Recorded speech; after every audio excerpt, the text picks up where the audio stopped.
All right, what is up, guys? We're back with another video. This is day number 4, and today I'm going to be teaching you guys a little bit more about some patterns, specifically head and shoulders, inverted head and shoulders, things like that, because those are, very popular patterns that do tend to appear in the markets. You guys tend to see it, in all time frames, whether it be the weekly, daily, 4 hour, 2 hour, 1 hour, 15, 1 minute, 5 minute. It doesn't matter what time frame you're in.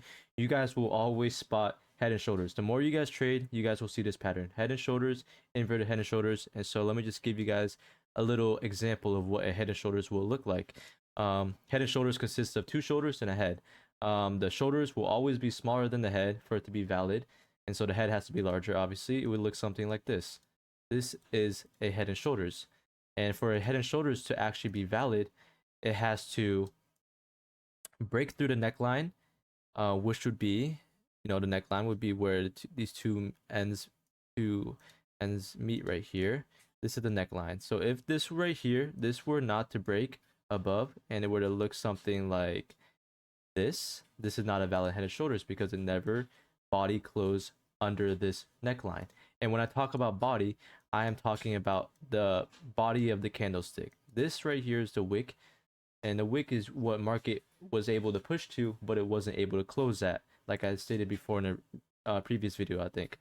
But this is the body. If a body like this or a body like this closes under the neckline, is when it's a confirmed head and shoulders. So this right here, if it were to break under, it would be confirmed and would go under. And what usually tends to happen is that it comes back up to retest, and if it doesn't, I usually don't take the trade. I like to wait for this confirmation because it kind of confirms that it's okay. Now we are reversing. It was bullish before, but ever since it broke below here, it created that head and shoulders, the reversal pattern. The head and shoulders is a reversal pattern. It's going back down bearish. So it went bearish, but it has to go back up to retest for me to enter the trade. If it doesn't retest, I miss the trade, whatever. Even though it was clean head and shoulders, I'm not risking that because I like to have multiple confluences align before I take a trade. And so, even just these two alone, having it break, having a retest, and then taking my trade, that's not enough. I still need a couple other things before entering the trade, but I'm just trying to explain to you guys what a head and shoulders is and how it works. And so remember, number one, the shoulders have to be smaller than the head. It doesn't matter what sizes the shoulders are. One could be small, both could be small, the head could be extra large. It doesn't matter. As long as the head is bigger than the shoulders do not need to match each other. One can be big, one can be small, it doesn't matter. And then it's only confirmed that it breaks through the neckline. And then I also only take the trade if it comes back up to retest, because it's like an extra confirmation. Like I said, it is going back down. And so that's the regular head and shoulders. An inverted head and shoulders would look something like this, just the complete opposite, just upside down. Same rules apply for this one as well, though. You need to break the neckline for it to be a valid head and shoulders. If it doesn't break the neckline and it does something like this, it's not a valid head and shoulders because the body never closed under. Does that make sense? Hopefully it does. If you guys have questions, leave it in the comments. Please, I will answer the questions. It's very, very simple. And you guys will see this pattern everywhere in the market. No matter what market you're in, it doesn't matter what time frame you're in. If you scroll around maybe just a little bit, you will find head and shoulders. Some of your trades right now that you're looking at possibly are in a head and shoulders movement. And so again, same thing with this. If it breaks through, body breaks, closes under the neckline, I would wait for the retest of the neckline to go and sell. Or this would be a buy, actually, because this is a reversal. It was bearish. Reversal pattern of inverted head and shoulders heading back to the upside, bullish.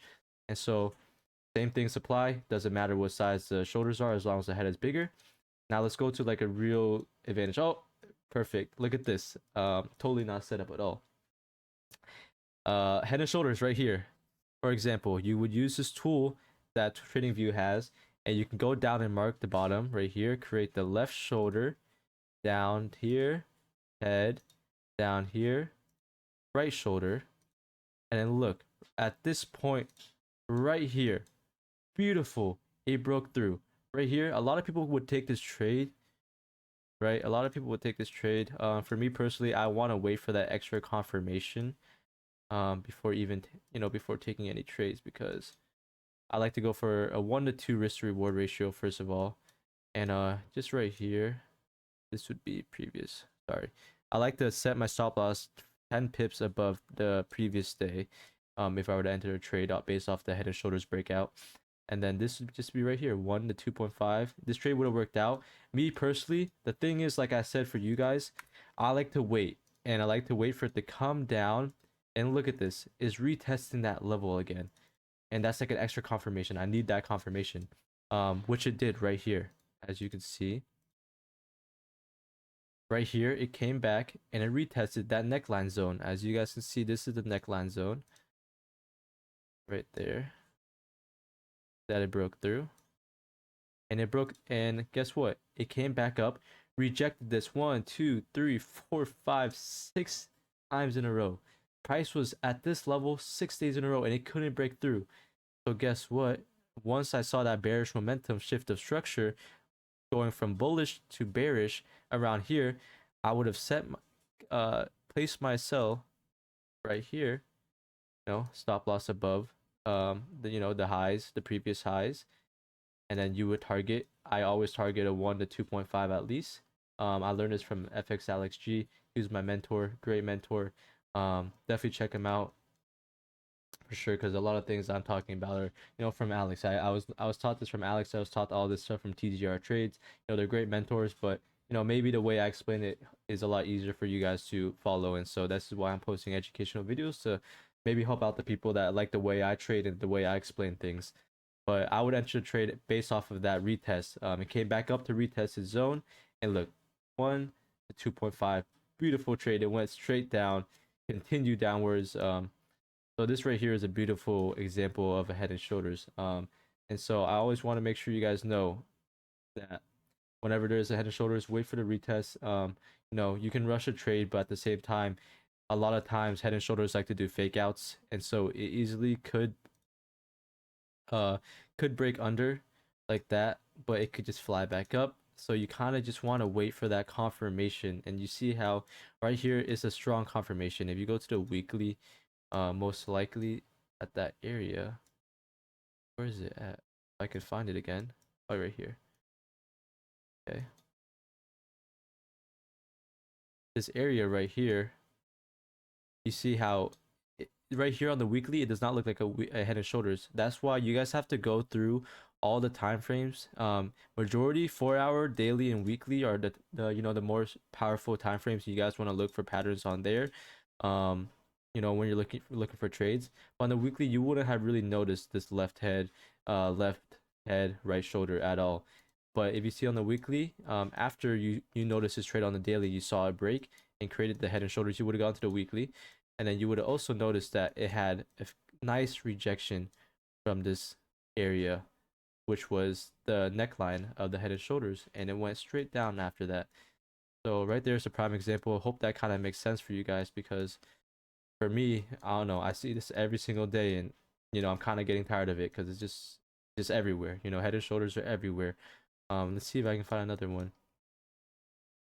I'm in the 30-minute, so in the 30-minute it's a little bit different, but right here is another head and shoulders that you guys can see. This would be left shoulder, head, right shoulder, broke through. This is the uglier head and shoulders, but you can still see that it created the two shoulders and the head. And the thing is, this rejected off an area of interest and key level that I marked out as well. So it was an even higher probability. If you guys watched the previous videos, I showed you guys how to mark out key levels and stuff like that. So this was creating a head and shoulders inside that area of interest, which is an even it's an extra added confluence to take this trade. Because look, it's creating a reversal pattern inside an area of interest. And so this is a higher probability trade already. And as you guys see, it broke under this neckline right here. It filled in the gap. As you can see, the head and shoulders are filled in. Broke through this neckline. The thing is with this trade though, it did not come back up to really retest it. I guess right here, I guess you could have considered this a retest. Oh, never mind. I'm so sorry, guys. It kind of did right here. It kind of did right here, but not really. Right here, this is a really clean retest, so I wouldn't have really taken this trade based off of this retest right off here. Maybe I would have, maybe I wouldn't have. But as you can see, sometimes it doesn't come back and retest and it just goes down. But so yeah, that's basically it right here. If you guys were to take this trade with your stop loss at the break of this neckline right here with your stop loss above the area of interest, you know, a couple of pips. See if you guys would have. This would be a yeah, you guys could have gotten a 1 to 2. You know, I go for 1 to 2.5. This I probably most likely would have either cashed out right here if I saw it reversing, or I would have probably evened out because it did ended up going back up right here into the zone. And so this isn't the cleanest trade, but it is nice seeing that it created the reversal pattern inside of the area of interest, and then it broke that neckline, setting it straight down. So this is another example of a head and shoulders right there. But yeah, that's basically the gist of it, guys. Head and shoulders are everywhere in the market. Some are ugly, some look very nice, as you guys can see. And so the more you guys view these markets, the more you guys will see these patterns right here.